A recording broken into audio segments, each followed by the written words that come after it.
할렐루야. 네, 이 밤에는 므낫세. 자, 근데 므낫세를 설명하는 수식어가 재밌어요. 수식 문장이 뭐라고 되어 있죠? 읽어볼까요? 시작.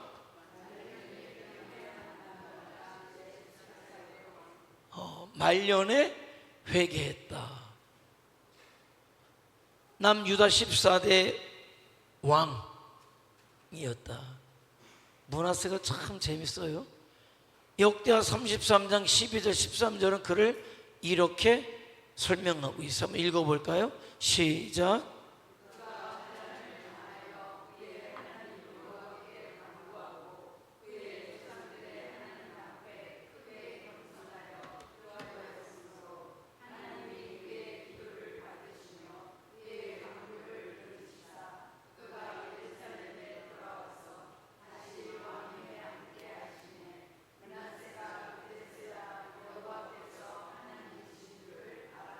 자, 므낫세가 이 말씀의 근거에서 볼 때 우여곡절이 있었던 사람이에요.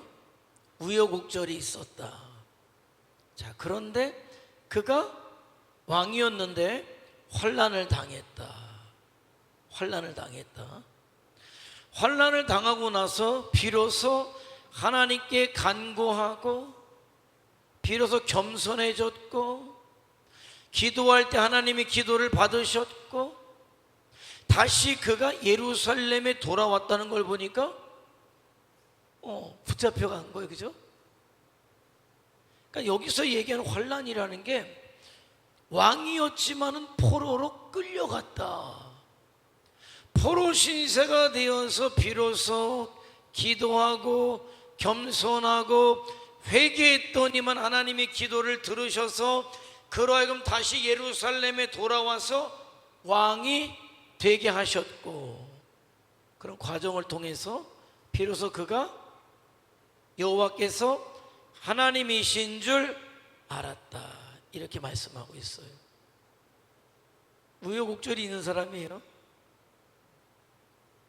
자, 그러게 이 므낫세는 요아스와 우시아는 어떤 사람이었어요?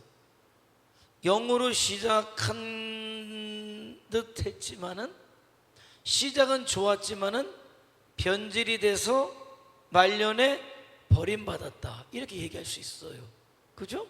버림받았다. 아주 우리가 잘 아는 전형적인 용두삼이다. 이렇게 얘기할 수 있어요. 그죠? 영으로 믿음으로 대단하게 시작한 듯 했지만 어느 순간에 변질돼서 버림받았다. 그럼 지난 시간에 했던 그러면은 이 아하스는 시작부터 악해서 끝까지 악했다. 그죠? 참 여러 유형의 사람이 나와요. 솔로몬, 요아스, 우시아가 영으로 시작했지만 육으로 끝냈다. 아하스는 육으로 시작해서 육으로 끝냈다. 그런데 므낫세는 이 둘을 합쳐놨어요. 그러니까 므낫세는 육으로 시작해서 우여곡절 끝에 그러나 결국은 회개하고 끝마쳤다. 요아스나 우시아보다는 낫다. 물론 아하스와는 비교할 수 없지만, 그러나 아쉬움이 대단히 많이 남는 사람, 므낫세. 자, 망각해 하는 자, 이름의 뜻도 망각해 하는 자. 뭐를 망각해 하는지, 그의 나쁜 행실을 망각하게 했겠죠? 회개를 통해서. 자, 그런데 이 사람이 아버지가 어떤 사람이냐?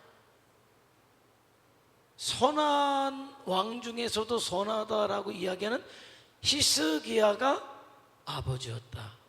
그런데 말년에 회개했지만은 남유다 왕 중에 악한 왕 중에 악한 왕이 누구였냐면 이 므낫세였다. 그러니까 아스 저리 가라 할 만큼의 악한 왕이 므낫세였다는 거예요. 참 왜 그랬을까 생각해 봐야 돼요.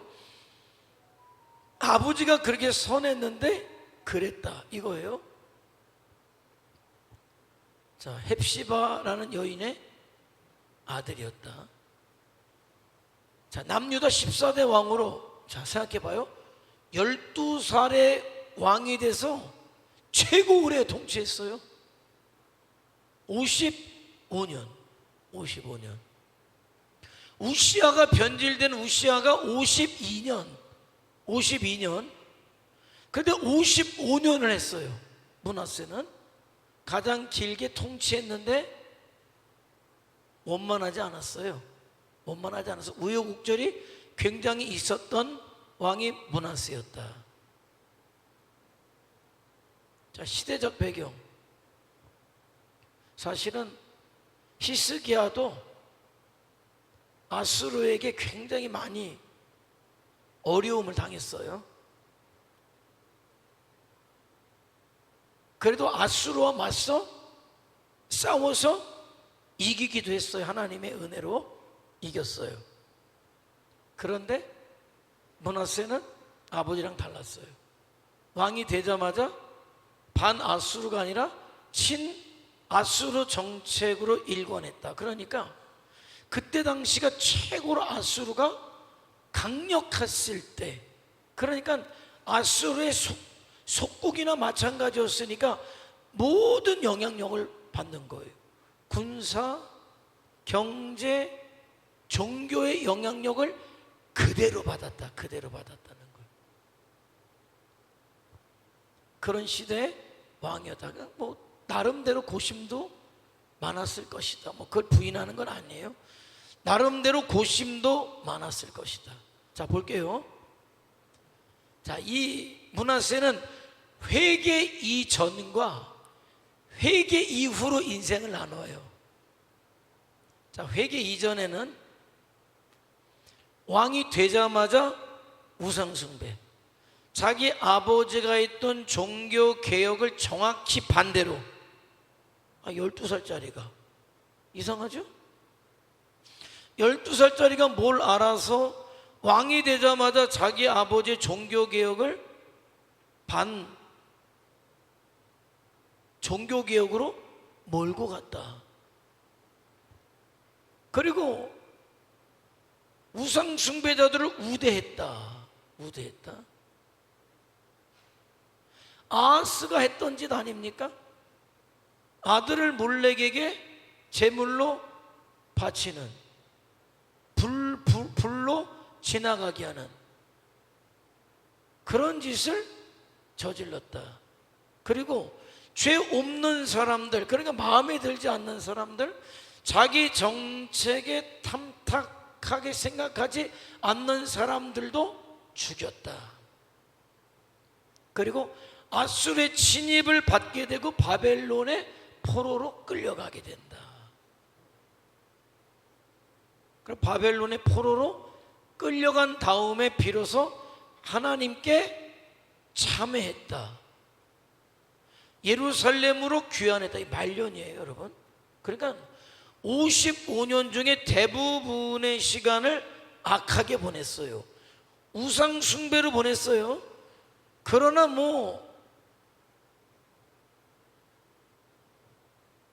다행이면 다행이죠. 천만다행이죠.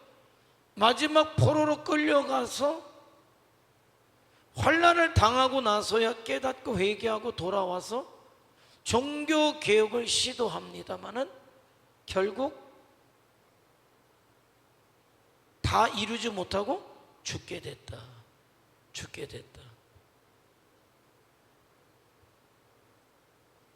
자, 성품. 통치 초기에 각종 이방 종교들이 들어오고 사슬과 우상을 숭배한 것으로 보았을 때 이교에 몰두한 자다. 생각을 한번 해봐야 돼요. 왜 므낫세가 12살에 왕이 됐는데 왕이 되자마자 우상을 숭배했을까? 아버지가 선한 왕이었어요. 종교 개혁을 단행했던 히스기야였단 말이에요. 그럼에도 불구하고 그 아버지의 아들답지 않게 어떻게 12살에 왕이 됐는데 왕이 되자마자 우상 숭배자가 될 수 있었을까? 이건 전적으로 므낫세의 뜻만은 아니다. 여러분, 비슷한 사람 있죠. 어린 나이에 왕이 됐던 사람, 그러나 변질됐다고 하는 사람이 누구예요? 요아스잖아요. 요아스는 안 그랬어요. 똑같은 어린 나이에 왕이 됐지만은 요아스는 하나님께 나아갔다, 하나님을 섬겼다, 모든 우상의 제단을 헐었다, 우상 숭배자들을 몰아냈다. 똑같이 나이가 12살 어린 나이인데, 그런데 어찌된 일인지 므낫세는 반대로 갔다. 뭐가 다를까요? 뭐가 다를까요? 뭐가 다르죠? 요아스에게는 누가 있었다? 제사장 여호야다가 있었다는 거죠. 영적인 멘토가 그에게는 있었고, 안타깝지만 똑같은 상황이에요. 아니, 어쩌면은 므낫세는 더 좋아야 돼요.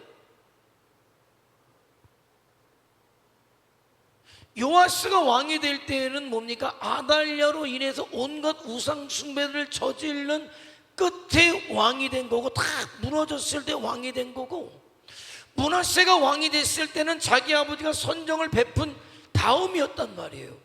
그런데 어떻게 이 사람들의 모습이 이렇게 180도 다른가는 그에게 누가 있었느냐인 거죠. 아직 영적으로 단단해지지 않았던 그들에게 똑같은 상황이지만은 180도 달랐다. 어쨌든 시작이 180도 달랐다. 누가 있었냐? 요아스에게는 영적인 멘토가 있었다는 거예요. 영적인 지도자가 있었다는 거예요. 그가 하는 이야기에 순종했고 따랐고, 그랬기 때문에 그는 하나님을 섬기는 선한 왕으로서 시작할 수 있었다는 거죠. 그런데 안타깝지만은 므낫세에게는 그런 존재가 없었다는 거예요. 저와 여러분에게 영적인 지도자가 있다는 게, 영적인 멘토가 있다는 게 얼마나 큰 축복인가를 생각해야 돼요. 왜? 아니, 괜찮아요. 내가 믿음으로, 예수로, 복음으로 딱 서 있으면 괜찮아요. 영향받는 게 적어요. 그런데 내가 아직 복음으로, 예수로 확실하게 서 있지 않았을 때는 영향받는 게 굉장히 많은 거예요. 굉장히 많은. 그래서 성도들이 기도할 제목들이 많이 있지만은, 성도들의 기도의 제목 중에 어쩌면은 굉장히 중요한 게 누구를 위해서 기도해야 되냐면은, 나의 신앙생활을 지도하는 영적인 멘토인 주의 종들을 위해서 기도하는 게 굉장히 중요하다. 뭐 제가 뭐 대단해서? 아니요. 제가 하는 일 때문에 그래요. 제가 하는 일 때문에. 제가 하는 일이 뭡니까? 제가 여러분에게 하는 일이 뭡니까? 저는 하나님의 말씀을 여러분에게 전해주는 사람이에요. 하나님의 말씀을 여러분에게 전해주는 제가 성령의 충만해서 하나님의 말씀을 말씀대로 하나님의 뜻을 전해줘야 하고, 여러분은 정말 하나님의 말씀이 전달될 때 정말 그것을 하나님의 말씀으로 받을 수 있어야 뭐가 살아요? 여러분의 영이 살아요. 이게 굉장히 중요해요. 아무리 믿음 좋은 사람이라도 그 사람이 말씀을 듣지 못하기 시작하면은요, 그 사람의 영이 점점 죽어간다니까요. 아무리 건강한 사람이라도 여러분 일주일 굶겨 보세요. 힘이 없어요. 초점이 흐려져요. 그냥 들어 누워 있어야 돼요. 더 이상 먹지 못하면 그는 결국 죽듯이 하나님의 말씀이 여러분에게 들려줘야 하나님의 말씀이 영의 양식 아닙니까? 영의 양식이 여러분에게 들려줘야 돼요. 영의 말씀이 여러분의 영혼 속에 영의 양식으로 전달이 돼야 그 말씀을 먹어야 여러분이 살아날 수 있단 말이에요. 그래서 내가 이 시대에 누구의 말을 들어야 하는가 굉장히 중요해요. 어떤 말씀이 들어오냐에 따라서 저와 여러분의 영적인 상태가 달라지기 때문에 그래요. 그래서 최대한도로 하나님의 말씀을 받아야 돼요. 하나님의 뜻이 전달되는 말씀을 받을 수 있어야 내 영이 살아난단 말이에요. 그래야 그가 이 시대 성도로 살아가게 되는 거예요. 어떤 말씀이 전달될 때 그게 주의 말씀이 전달되는지 사람의 말이 전달되는지는 여러분 잘 보세요.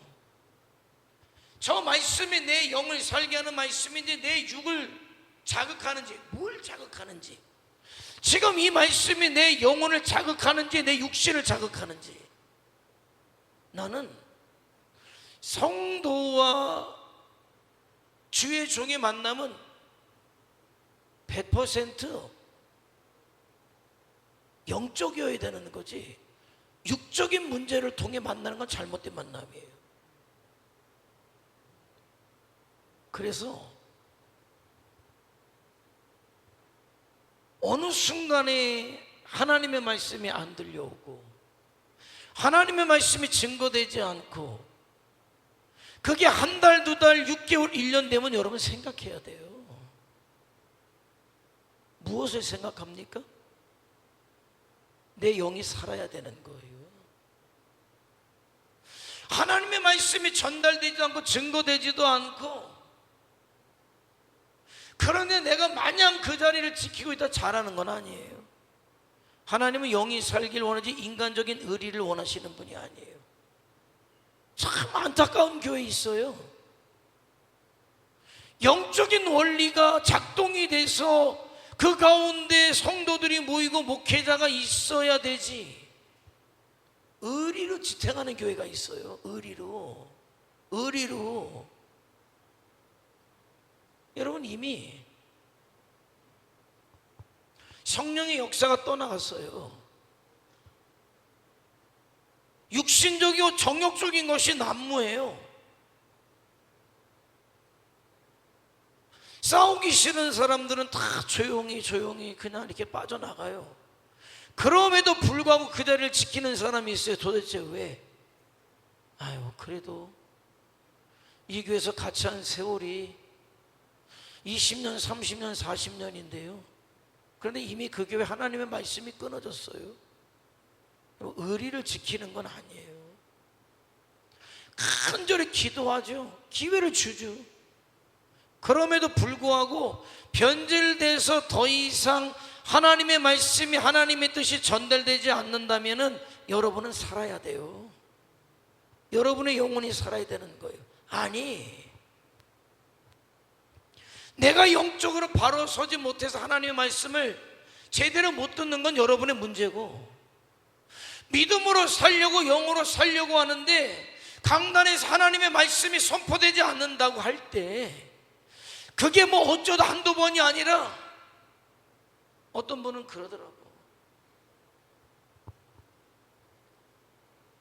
그래도 성경 본문은 읽어놓고 자식이 9인데 첫째부터 9째까지 자식 얘기하고, 이 나라가 어떻게 돌아가는지 정치 얘기 한번 하고, 어떻게 해야 먹고 사는지 경제 얘기 한번 하고, 그리고 설교 마치겠습니다.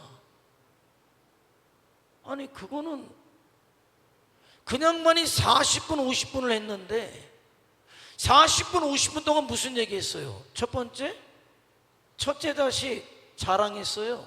선생이라고. 둘째 자식 서울에서 좋은 직장 다닌다고 자랑했어요.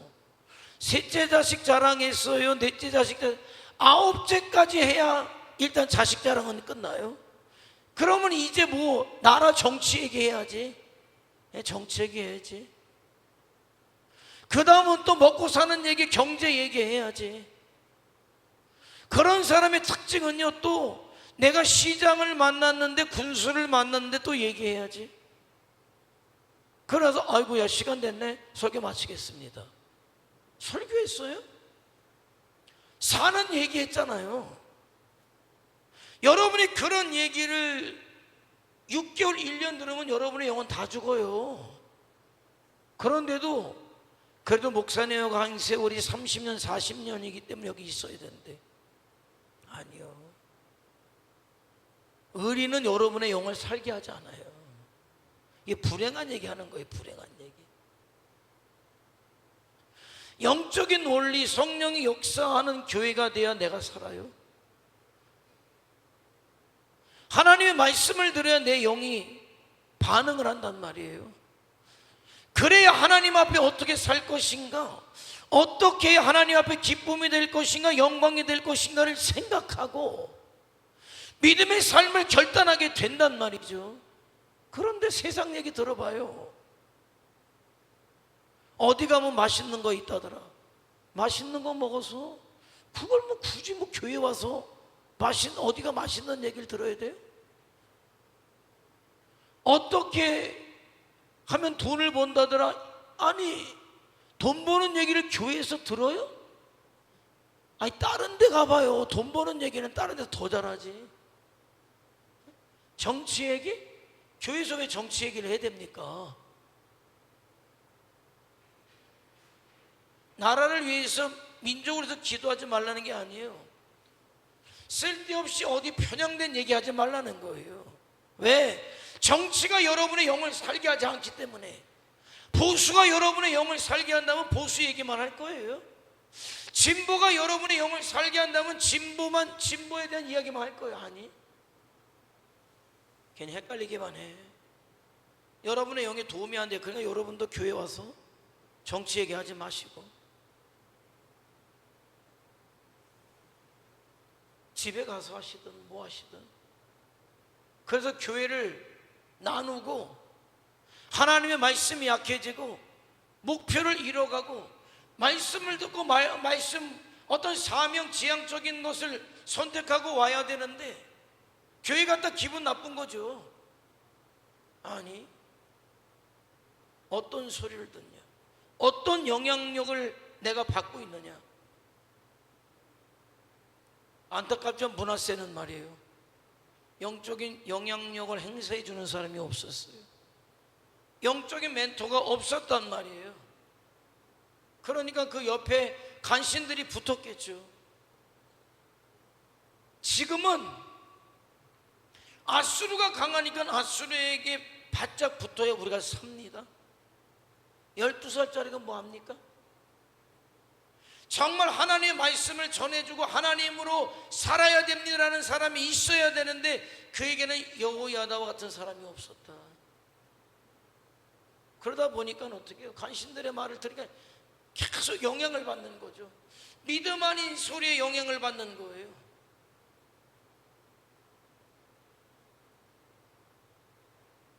이렇게 해야 우리가 먹고 살 수 있습니다.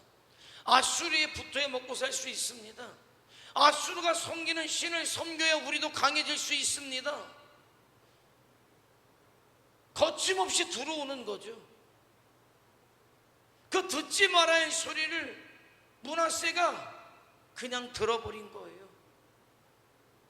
결국 그가 우상 숭배자가 될 수밖에 없었다는 거죠. 결국 그것이 그의 생각을 바꾸고 결국 그 생각이 넘어서 자기뿐만 아니라 자기 백성들까지도 우상을 섬기는 자를 만들어 버렸다라는 거예요.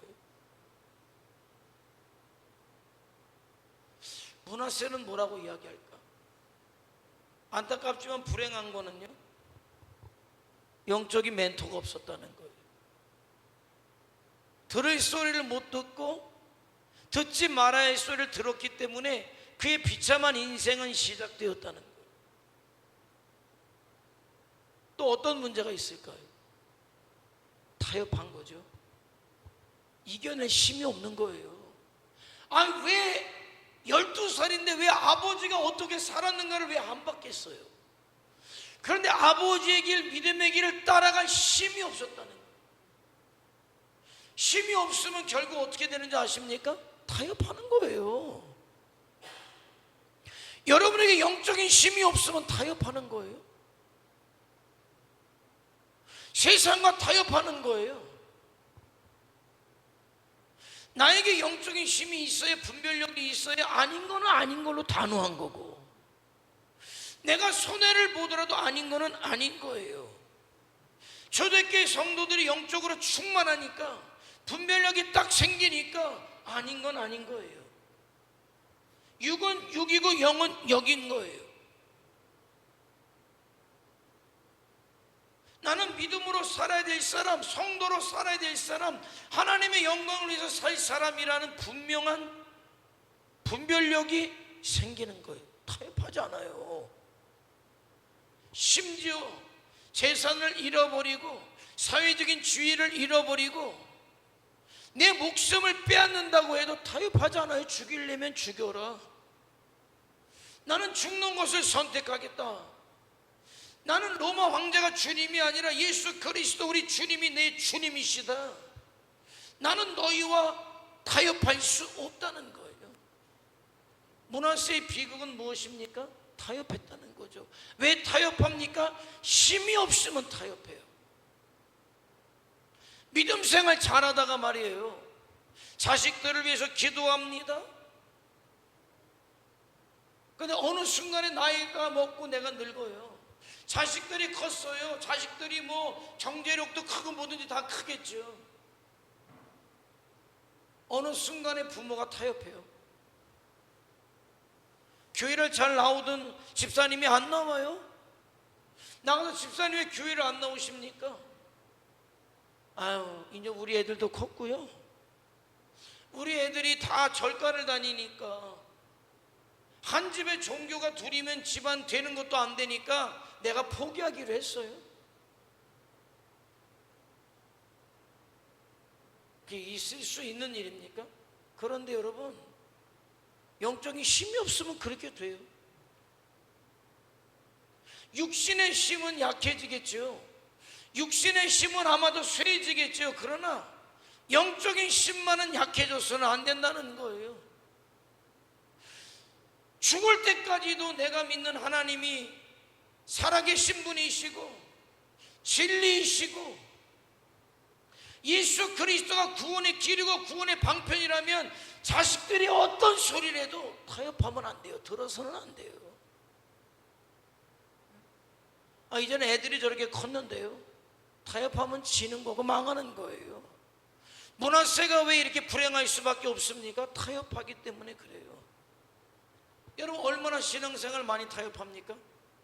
신앙생활은 타협의 대상이 아니에요. 근데 영적인 힘이 없으면 타협하게 돼요. 남편하고 타협해요. 자식들하고 타협해요. 옆집 이웃하고 타협해요. 직장에서 타협한단 말이에요. 그런데 여러분 그거 아세요? 타협하지 않으면 하나님께서 타협하지 않는 길을 열어주셔요. 왜 믿음의 길이 안 열립니까? 계속 타협하니까 안 열리는 거예요. 나는 믿음으로 살겠다. 나는 하나님만 바라보고 살겠다. 그러면 열어주셔요. 나는 이렇게 제가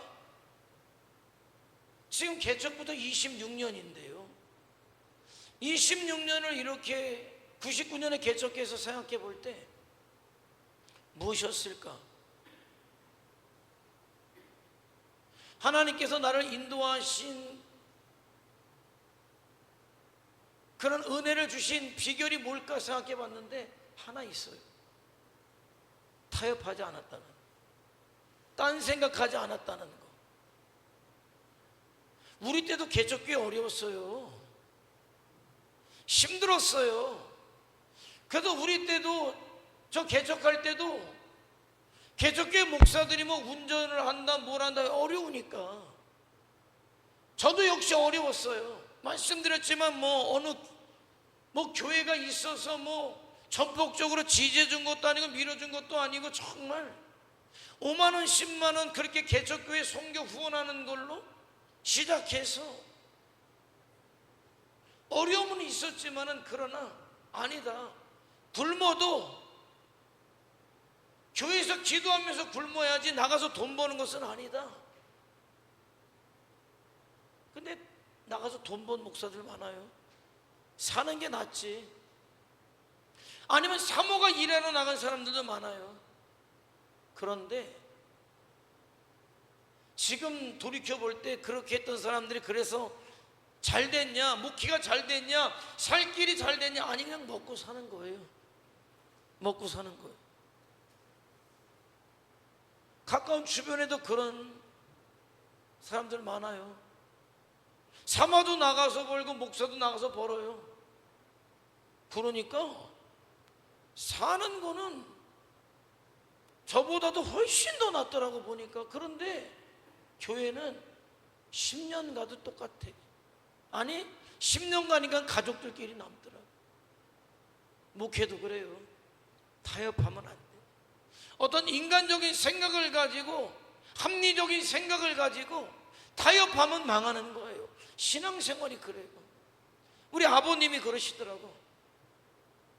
내가 신학대학을 간다고 했더니 아버님이 결국은 이제 저를 설득하다 안 되니까 마지막에 이런 말씀을 하시더라고요. 네가 신학대학만 가지 않겠다 그러면 이번 주부터 우리 식구는 다 교회 나간다. 그때는 굉장히 그 소리가 마음이 확 끌릴 만큼. 그런데 한편으로 내 속에서 이런 소리가 들려와요. 아니, 여기서 타협하면 너희 가족 구원도 끝이고 너도 끝이야. 그 누가 주시는 소리일까요? 성령의 음성이었어요. 그래서 제가 아니요 아버님, 나는 가야 돼요. 나는 신학대학교에 가야 됩니다. 나는 목사가 될 겁니다. 그 이후로 제가 집에서 쫓겨났죠. 목사 집에 가서 살라는데 목사 집에 가서 살지 못했고, 그때 뭐 저 모교회도 그랬지만 가서 잘 데가 없었어요. 근데 우리는 그때는 학원이라는 건 없었지만 독서실이 있었어요. 다행히도. 아니 독서실 가서 공부하면 돼. 그냥 거기서 밤새들어. 아버지 그리고 돈 벌러 나가시면 그때 싹 들어갔다 나오고. 그런데 결국 우리 어머님은 내가 전도사로 있을 때 교회를 나오셔서 모교회 목사님에게 침례를 받았지만 아버님은 제가 침례 드렸어요.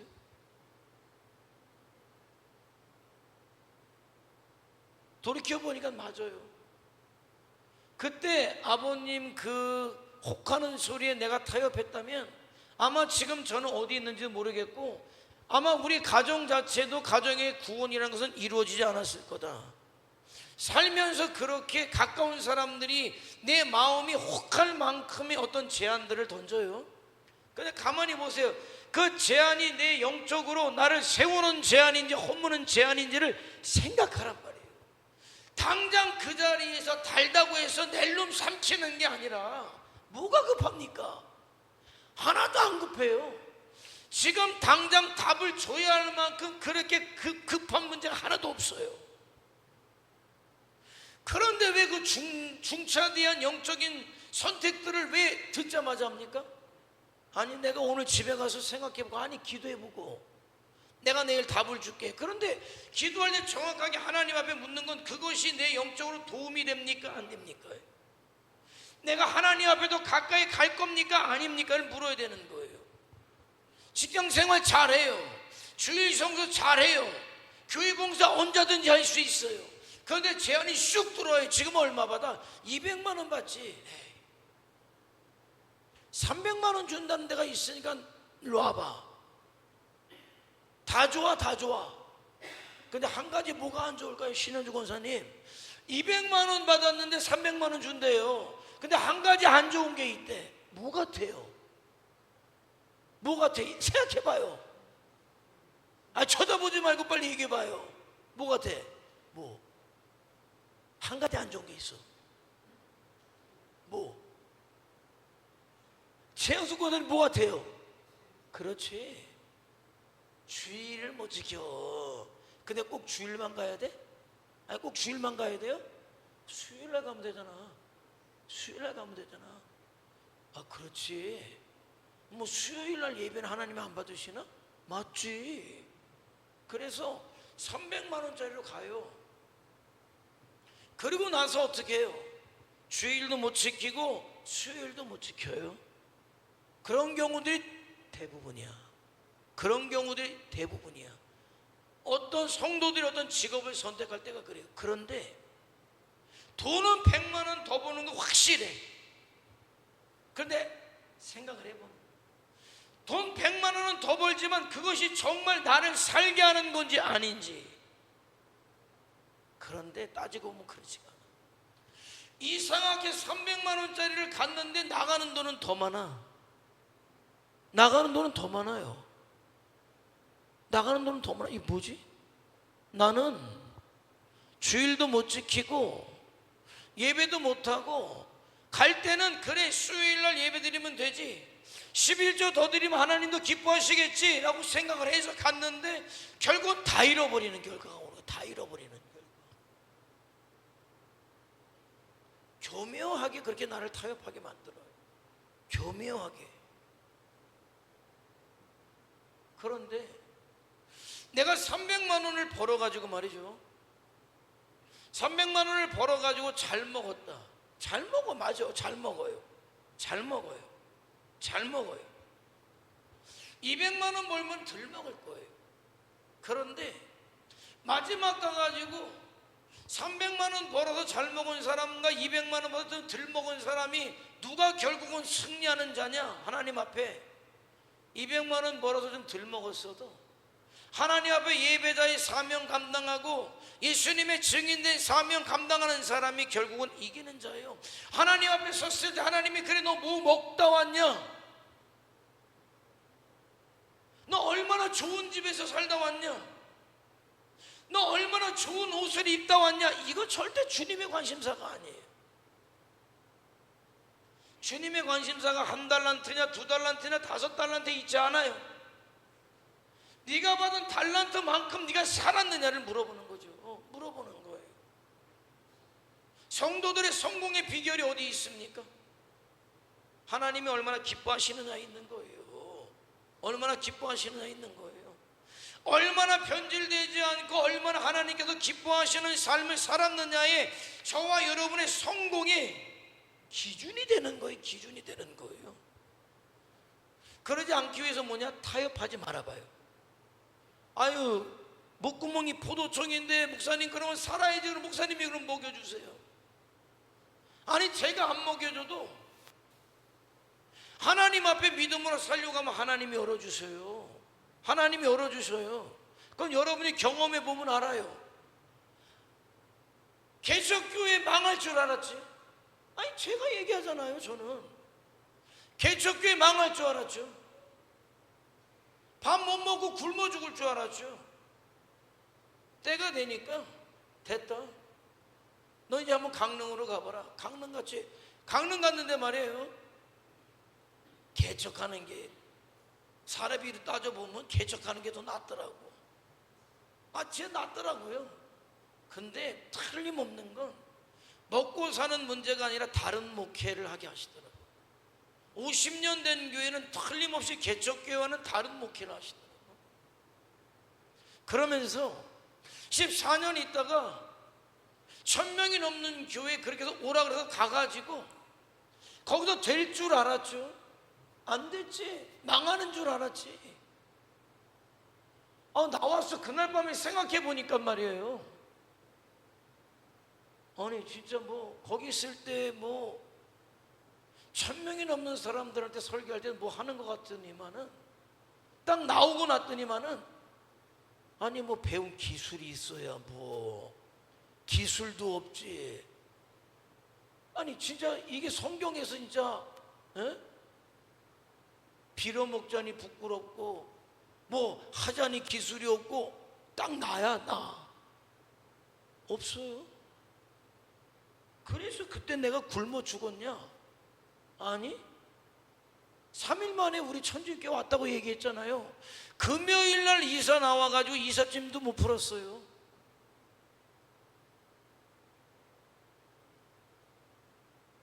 제대로 다 풀지도 못하고 토요일 날 세탁기 호수 없다 그래가지고 이마트 가서 세탁기 호수 하나 사오고, 주일이니까 교회 갔다 와서 나 자야 되겠다 자다 전화 받고 온 거예요. 나는 굶어 죽으려고 따지면요, 개척 때부터 굶어 죽을 기회가 12번이었어요. 그런데 여전히 안 굶어 죽고 그때마다 하나님께서 열어주시는 길로 걸어왔다니까요. 이거는 제가 여러분에게 어떻게 해줄 수가 없어요. 여러분이 선택하고 여러분이 살아서 하나님께서 역사하시는 것을 여러분들이 경험해 보지 않으면 이건 뭐 어떡할 수가 없는 거예요. 그런데 그거는 틀림없이 말씀드릴 수 있어요. 타협하지 말고 믿음의 길을 가라는 거예요. 타협하지 않고 믿음의 길을 가면은 하나님께서 그 길을 열어주시는데 내 생각과 내 경험을 초월해서 하나님께서 열어주시는 인생을 살아갈 수 있게 된다는 말이에요. 그런데 므낫세는 너무 약했어. 자기 아버지가 갔던 길을 가야 되는데 그 힘이 없었단 말이에요. 그러니까 저와 여러분이 함께하면서 나는 여러분들에게 무엇이 있기를 원하냐면, 내가 있든지 없든지 여러분들이 하나님 앞에 서가지고 믿음의 결단을 하고 타협하지 아니하고 신앙의 길을 끝까지 갈 수 있는 힘이 여러분에게 길러지길 원한단 말입니다. 그 힘이 없으면 무너지는 거예요. 적어도 이 말이 내 영을 살게 하는 말인지 이 말이 내 영을 죽게 하는 말인지를 분별할 줄 알아야 돼요.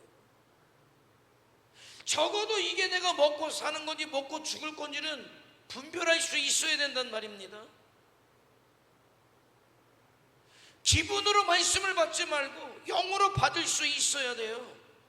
왜 주의 종의 말이, 목사의 말이 왜 기분이 나쁩니까? 감정으로 받으니까 기분 나쁜 거예요. 그런데 영으로 받으면 제가 하는 얘기가 뭡니까? 살라는 얘기잖아요. 하나님 앞에 축복된 삶을 살라는 거 아닙니까? 영원히 살라는 얘기라는 거 아닙니까? 이 세상은 길어야 70년 80년 그 이후에 영원의 세계에 저와 여러분이 들어가야 되니까 믿음으로 살아서 그 영광을 누리는 얘기 아닙니까? 근데 그게 기분 나빠요. 감정으로 받으니까 기분 나빠요. 감정으로 받으니까 기분 나빠요.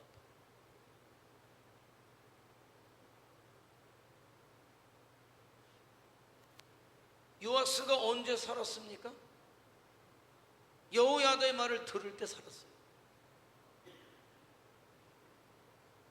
요아스가 언제 변질되고 망했습니까? 여호야다가 죽은 다음부터 여호야다의 얘기를 듣지 않고 하나님 말씀을 듣지 않고.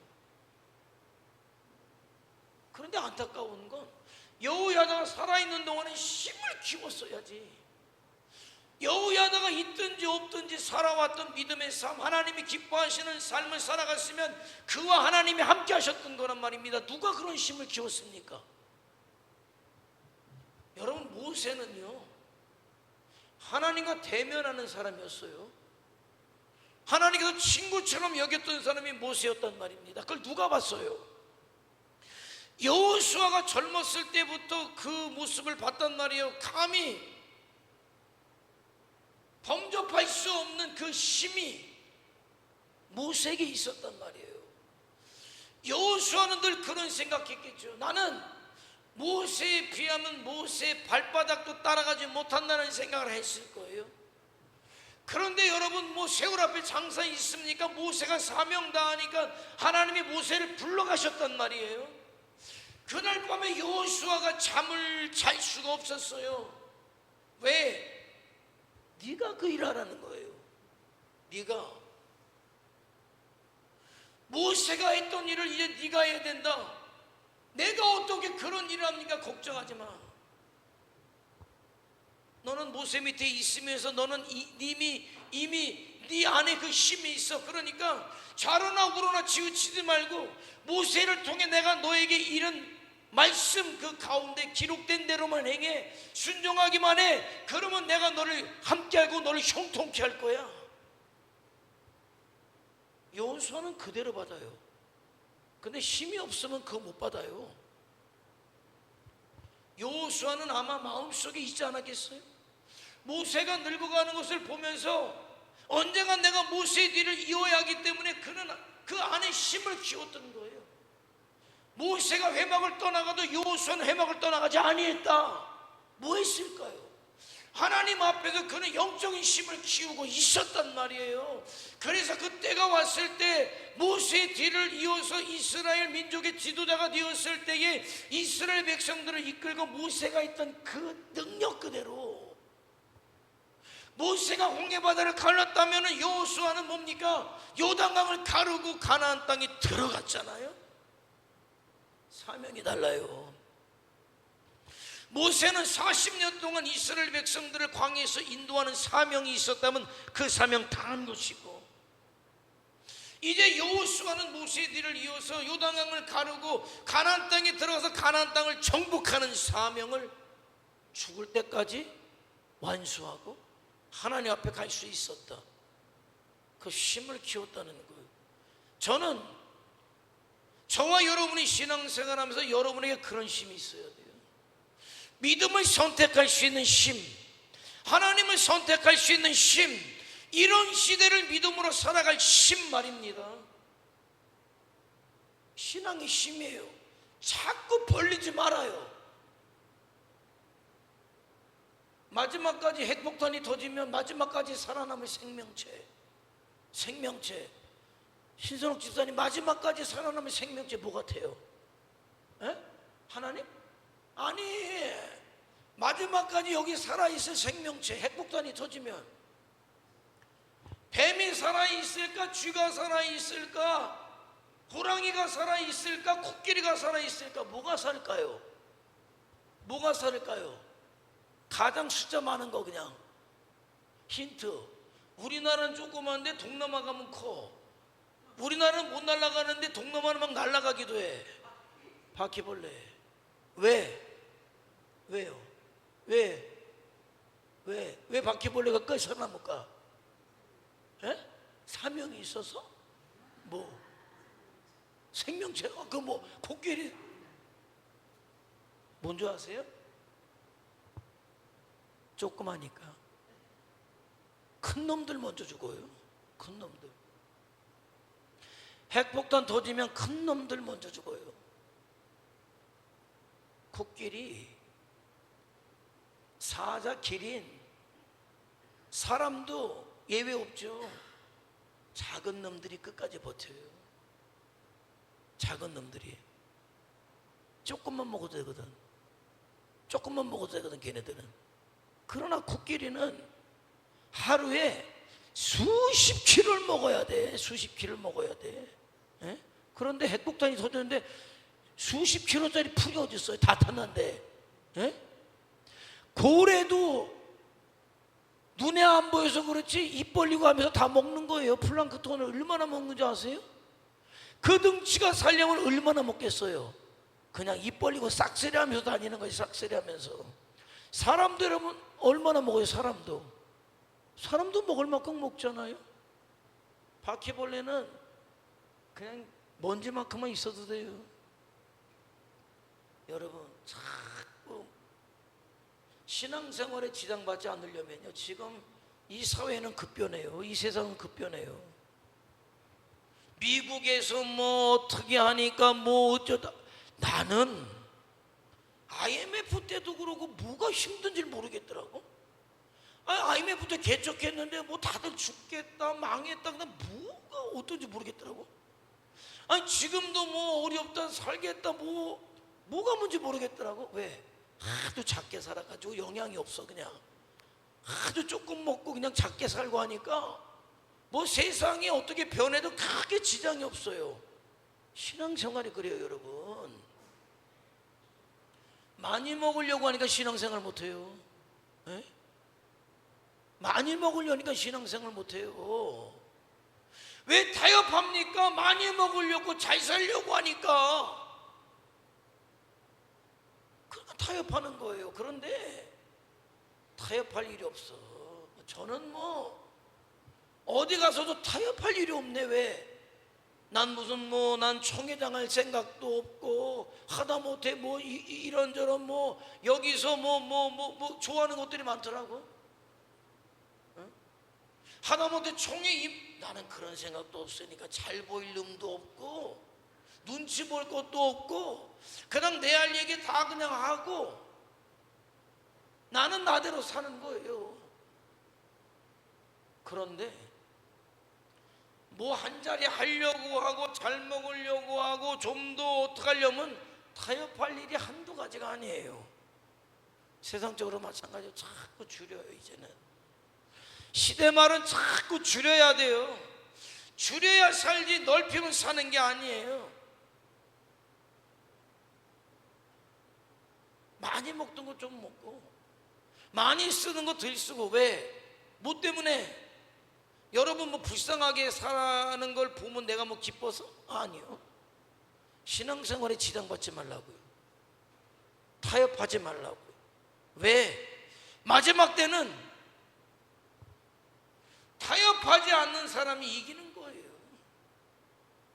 신앙을 지키는 사람이 이기는 거예요. 그런데 앞으로는 가만히 내버려 두질 않아요.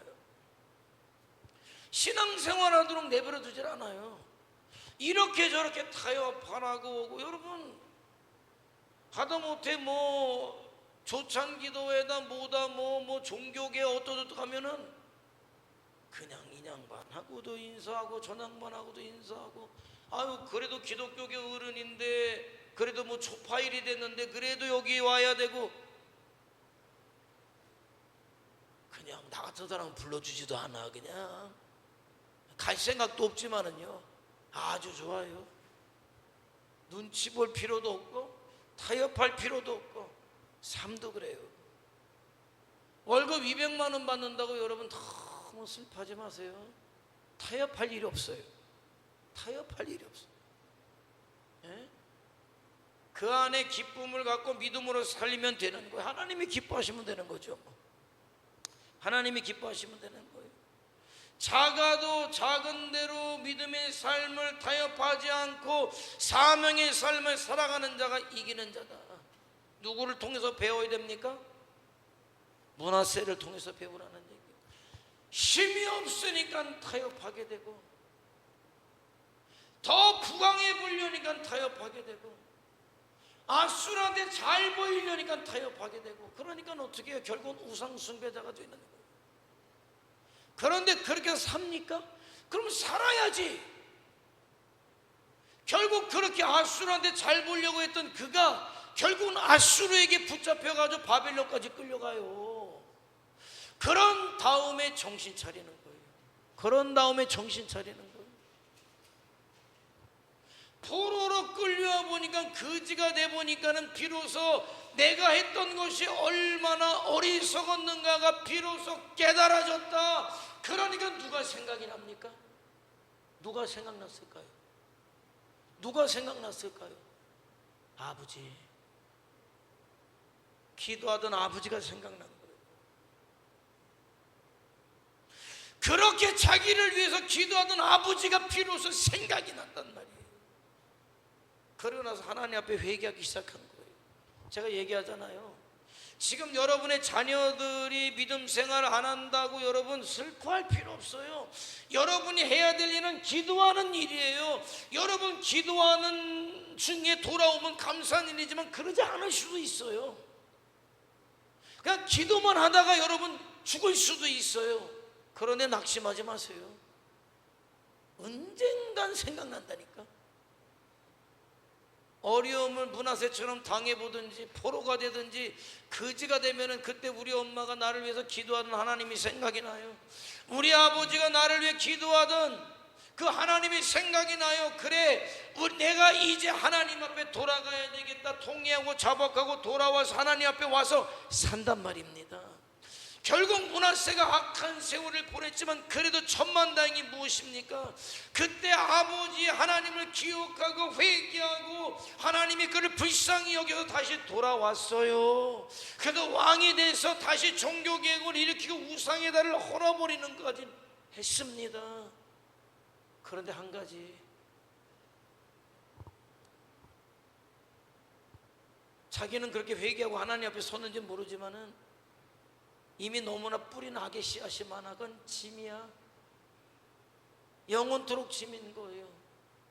여러분, 나 같은 죄인 살리신 가사를 작곡한 사람 이름이 뭔지 아십니까? 존 뉴턴이라는 사람이에요. 그 사람의 전직이 뭔지 아십니까? 노예장사예요. 노예장사예요. 아프리카에서 노예를 붙잡아다가 그야말로 비참한 노예 생활을 그렇게 잡아가 팔아먹은 노예가 한두 명이 아니에요. 수를 헤아릴 수가 없어요.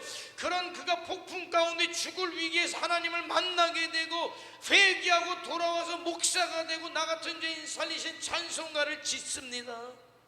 지금도 저와 여러분은 나 같은 살리신 죄의 그 찬양을 부르면서 눈물을 흘리고 은혜 자리에 나오지만은 말이에요. 그래, 그 사람은 목사가 됐지만은 일평생 복음을 전했지만은 그 사람 마음속에 맺힌 건 뭡니까? 그가 잡아다 팔아먹은 노예들,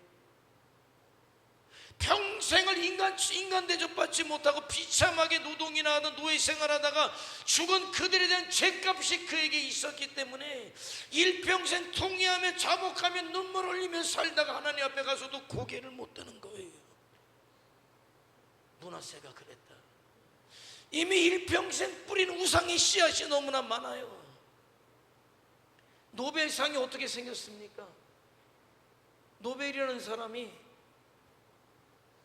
정말 돌 캐고 이런 공사장에서 고생하는 사람들이 너무 고생하니까 다이너마이트를 만들어서 저 사람들이 건설을 하고 집을 짓고 길을 내는데 도움을 줘야 되겠다라고 만들었지만은 그게 그 노벨의 뜻대로 사용된 게 아니라 어떻게 사용됩니까? 나중에 폭탄이 된 거잖아요. 1차, 2차 세계대전을 통해서 그 수많은 사람들이 죽어나가는, 자기가 만든 다이너마이트로 인해서 죽어나가는 모습을 보면서 회개하면서 만든 상이 노벨상이에요. 그게 여러분, 저는 학생 때 하나님이 불러주신 게 너무 감사해요. 왜?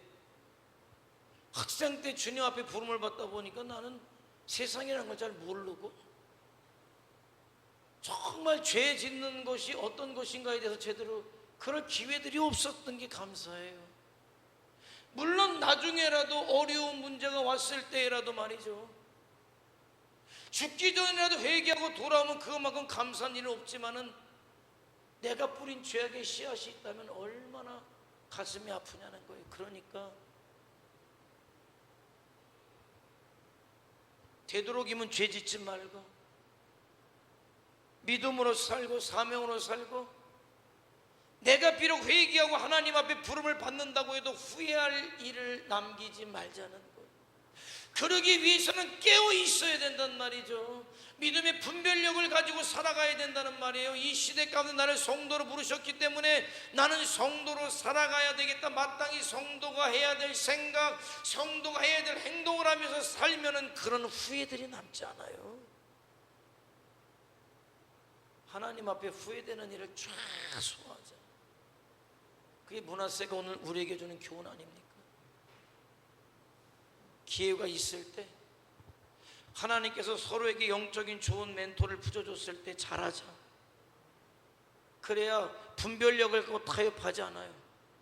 타협하지 않으면 하나님께서 그 길을 열어주신다. 내가 불행하게도 죄악 가운데 있었다면 빨리 회개하고 돌이키자는 거예요. 왜? 늦으면 늦을수록 후회할 일이 너무나 많아요. 그리고 늦으면 늦을수록 돌이킬 기회가 잃어버려져요.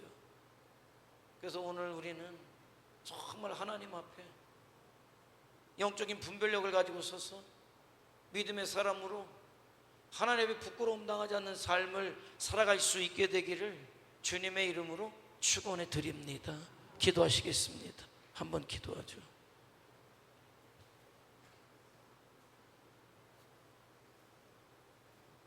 나에게 어떤 영적인 영향력을 주는 사람이 있다는 건 굉장한 축복이에요. 영적인 지도자가 있을 때, 영적인 형제자매들이 있을 때 서로 영향력을 주고받으면서 자라야 돼요.